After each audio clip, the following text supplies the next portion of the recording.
반갑습니다. 15일 목요일 새벽을 하나님께 올려드립니다. 함께 주님 말씀하시면 찬양 부르십니다. 주님 말씀하시면 내가 나아가리다. 주님 뜻이 아니면 내가 멈춰서리다. 나의 가고 서는 것 주님 뜻에 있으니 오 주님 나를 이끄소서. 뜻하신 그곳에 나 있기 원합니다. 이끄시는 대로 순종하며 살리니 연약한 내 영혼 통하여 일하소서. 주님 나라와 그 뜻을 위하여 오 주님 나를 이끄소서.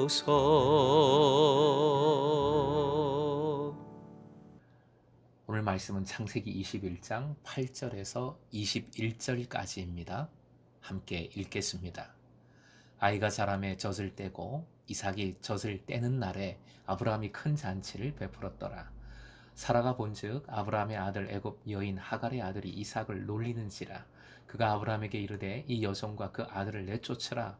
이 종의 아들은 내 아들 이삭과 함께 기업을 얻지 못하리라 하므로 아브라함이 그의 아들로 말미암아 그 일이 매우 근심이 되었더니 하나님이 아브라함에게 이르시되 내 아이나 내 여종으로 말미암아 근심하지 말고 사라가 내게 이른 말을 다 들으라. 이삭에게서 나는 자라야 내 씨라 부를 것임이니라.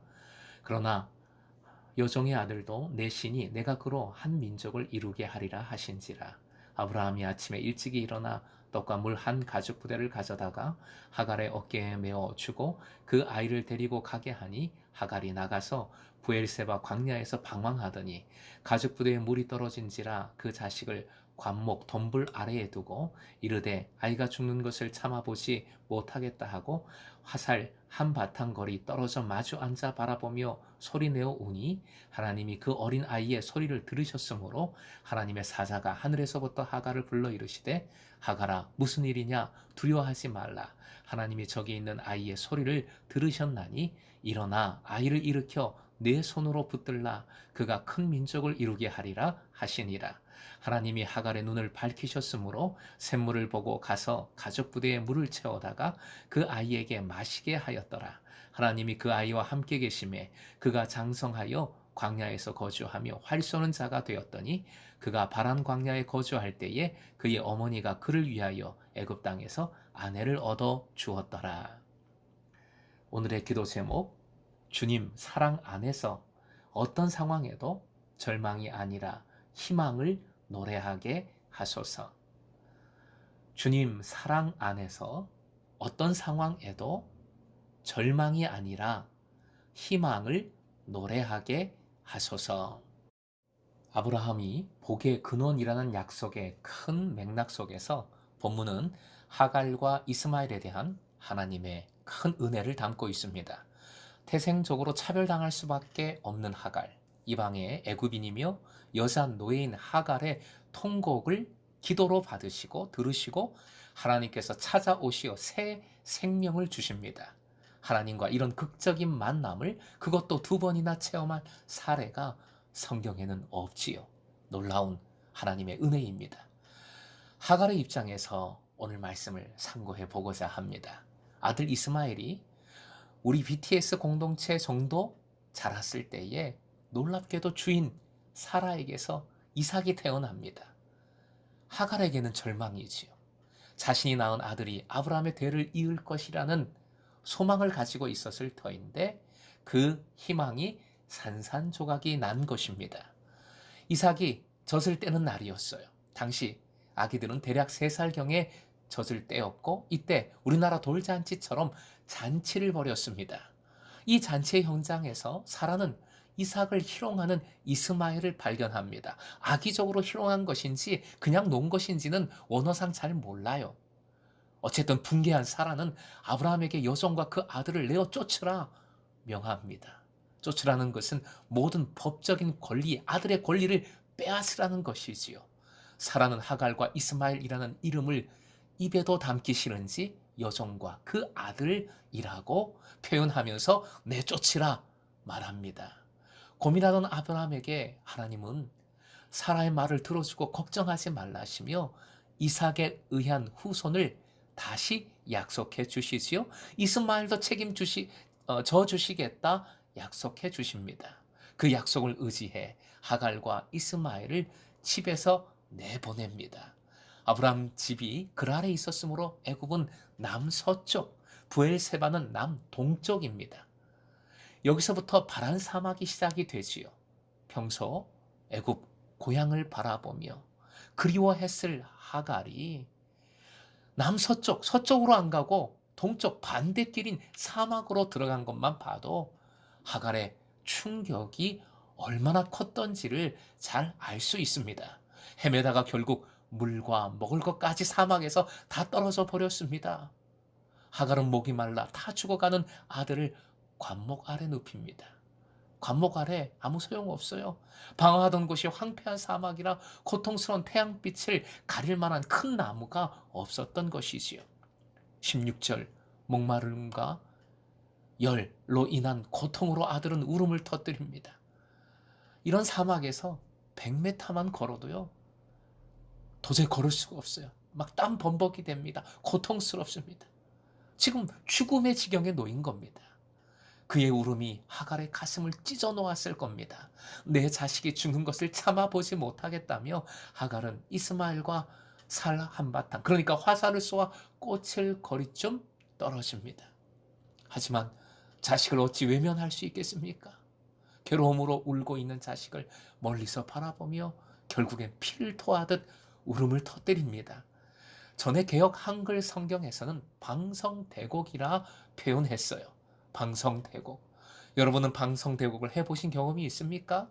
어마어마한 고통 속에서 사람은 방성대곡을 하게 되지요. 화면 보시고 함께 읽겠습니다. 시작. 아무것도 할 수 없는 그때 하나님은 역사하십니다. 사람의 끝이 하나님의 시작입니다.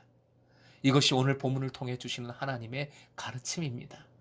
그래서 억지로라도 내려놓으라 강조하는 겁니다. 하갈은 하나님을 이미 만난 경험이 있어요. 그런데 지금 모든 권리를 빼앗기고 쫓겨나고 있을 이때에 하나님을 찾지 못했습니다. 아무것도 할 수 없어 목 놓아 울음을 터뜨립니다. 바로 그때 그 순간 하나님께서는 이스마엘의 우는 소리를 들으시고 하갈을 만나 주십니다. 이스마엘이란 이름의 뜻, 하나님께서 들으심이라는 약속이 성취되는 순간입니다. 16장에서는 감찰하시는, 즉 보고 계신 하나님, 이번엔 들어주시는 하나님을 극적으로 만나게 된 겁니다. 자식의 고통스러운 울부짖음을 들으면서도 귀를 막아버린 분이 하나님이시지요. 예수께서 십자가 위에서 나의 하나님, 나의 하나님, 어찌하여 나를 버리셨나이까? 하고 고통스럽게 외쳤습니다. 그러나 성부 하나님은 침묵하셨어요. 귀를 막으신 것이죠. 결국 예수께서 다 이루었다, 마지막 숨을 거두셨을 때 그때서야 성경은 바위가 터지고 땅이 진동하며 무덤이 열린 것을 기록합니다. 성부 하나님의 통곡인 것이지요. 죄인들에 대한 구원을 이루시기 위해 그렇게까지 참으신 겁니다. 사랑하는 금성의 제자 여러분, 주님께서 여러분에게 이 사랑으로 지금도 찾아오십니다. 만나 주십니다. 고난과 울음을 통해 들으신 하나님을 만나게 하시는 것이지요. 그 만남을 허락해 주시는 겁니다. 또한 중요한 게 있어요. 문제를 스스로 해결해 나갈 힘과 지혜를 주십니다. 18절 말씀 눈으로 확인해 주십시오. 하나님께서는 하갈을 명하여 아들을 일으켜 세우라 명하십니다. 하갈의 손으로 아들을 다시 일으켜 세우도록 그렇게 만드신 것이요. 그리고 눈을 밝혀 샘물을 발견하게 하시고 그 손으로 물을 먹이게 하시는 것이죠. 주님의 음성을 들을 때에 문제 해결의 열쇠는 저 멀리 있는 것이 아니라 가까운 곳에 있습니다. 하갈도 바로 발밑에서 샘물을 발견한 거지요.